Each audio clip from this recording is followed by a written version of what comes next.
Republicans are worried about political fallout from President Donald Trump's war with Iran. That's where we're starting the 7 from the Washington Post. I'm Hannah Jewell. It's Tuesday, March 10th. Let's get you caught up with today's 7 stories. President Trump has been sending mixed messages on what's next in Iran, and that has sent oil prices on a ride. Since the U.S. and Israel began strikes on Iran just over a week ago, Trump's administration has suggested that this is just the beginning of the conflict. But at a news conference yesterday, Trump took a different line. The result will be lower oil prices, oil and gas prices for American families. We've done that. We've done it. We brought it very low. This was just an excursion into something that had to be done. We're getting very close to finishing that, too. In the meantime... Hours later, though, Trump wrote in a post on social media that if Iran continued to block oil shipping in the region, the country would be, quote, hit by the United States of America 20 times harder than they have been hit thus far. Yesterday, the price of a barrel of oil spiked to levels not seen since Russia invaded Ukraine in 2022, then dropped dramatically after Trump's initial comments, though it's significantly higher than before the war. That's translating to higher gas prices for Americans, and that is worrying Republicans ahead of November's midterm elections. Republicans already face a challenging political environment as Trump's approval ratings have dropped in recent months. Lower gas prices had been one thing Trump and his party have been touting as an economic win.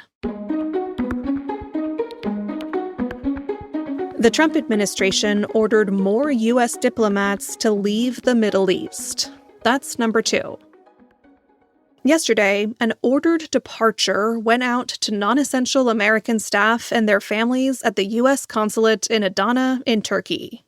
A similar notice had been sent a day earlier to staff at the U.S. diplomatic mission in Saudi Arabia, and additional mandatory departures could be imminent. The orders are an indication of the ongoing security threat posed by Iran's retaliatory attacks more than a week into the conflict, and they are likely to add to criticisms of State Department officials accused of being caught off guard by the attacks and Iran's response.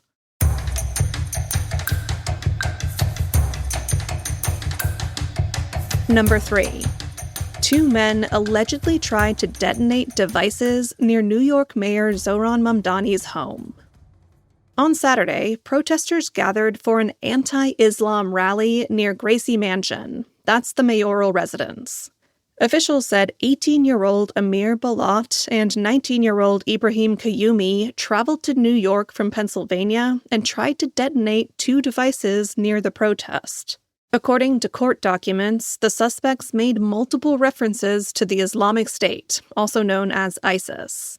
They have been charged with attempting to support a foreign terrorist group and using a weapon of mass destruction. Mamdani was not home at the time of the protest, and the devices did not explode. No one was injured. Mamdani thanked officers for their response during a news conference held at his residence yesterday. Thanks to the swift and decisive actions of NYPD officers at the scene, both men were immediately taken into custody, and the devices they brought taken off of our streets. I want to commend the officers who were on site. They faced a chaotic situation that very quickly could have become far more dangerous. According to the court documents, Balat said that he and Kayumi wanted to, quote, carry out an attack bigger than the Boston Marathon bombing.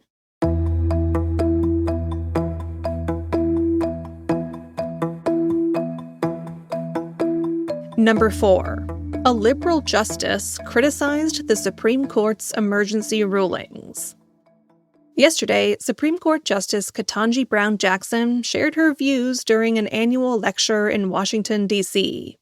She sharply criticized the Supreme Court for being quick to issue emergency rulings. Those have temporarily allowed some of Trump's controversial policies to stand as legal challenges against them play out in the courts. That includes the administration's ban on transgender soldiers in the military and the gutting of the education department. Conservative Justice Brett Kavanaugh was also in attendance at the event. He said the Supreme Court had treated Trump and Democratic President Joe Biden similarly on emergency rulings.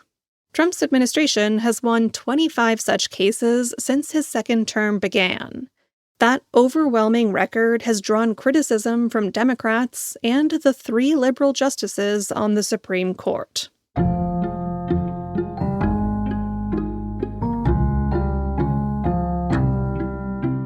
ICE officers defied court orders as immigrant arrests soared in Minneapolis. That's our 5th story. More than 4,000 people have been arrested in Minneapolis since the start of Trump's Operation Metro surge in December. Federal judges and civil rights lawyers say many of those detentions broke the law. Officers have repeatedly detained people under a reinterpretation of a 1996 law.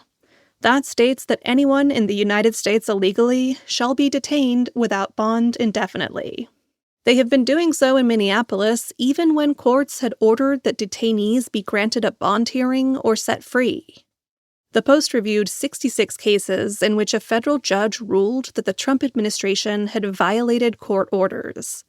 In most of those cases, defendants had no criminal histories and had pending immigration applications.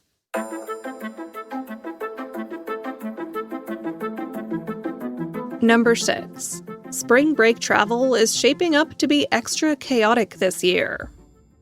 We've already talked about gas prices this morning. Fuel costs are rising for car and air travel because of the war in the Middle East. But that's only one of the hurdles travelers are facing right now. Thanks to a partial government shutdown of the Department of Homeland Security, flyers are staring down extra long lines at airport security. And flights are not only canceled to and from the Middle East, but also in parts of the Caribbean after the U.S. struck Venezuela in January. If you have a trip coming up, we have some expert advice in our newsletter this morning. For one thing, don't wait too long to book flights. Airlines are already hiking fares. Also, you should try your darndest to avoid checking luggage so you don't have to stand in long lines twice. And like any good dad would, get to the airport as early as possible. For more tips, follow the link in our show notes.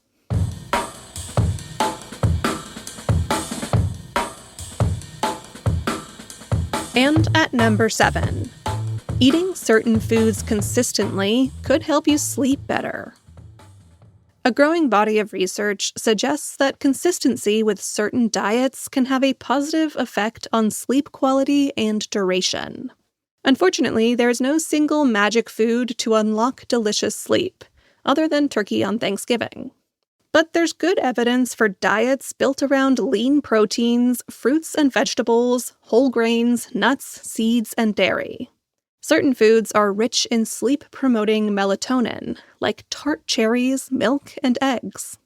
There are also foods high in tryptophan, like that famous turkey. Though turkey doesn't have more than many other proteins like chicken, salmon, and cheese.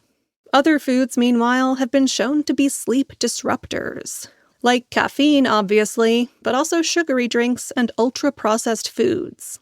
And while alcohol may help sleep come quickly, it can also make you wake up earlier and perhaps feel less refreshed.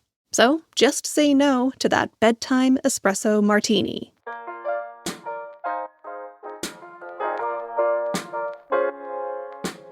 All right, you're all caught up. Sign up for our newsletter before you go on your way this morning.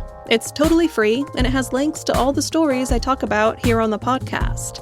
To find it, just Google the 7 Morning Briefing from the Washington Post or follow the link in our show notes. I'm Hannah Jewell. I'll meet you back here tomorrow.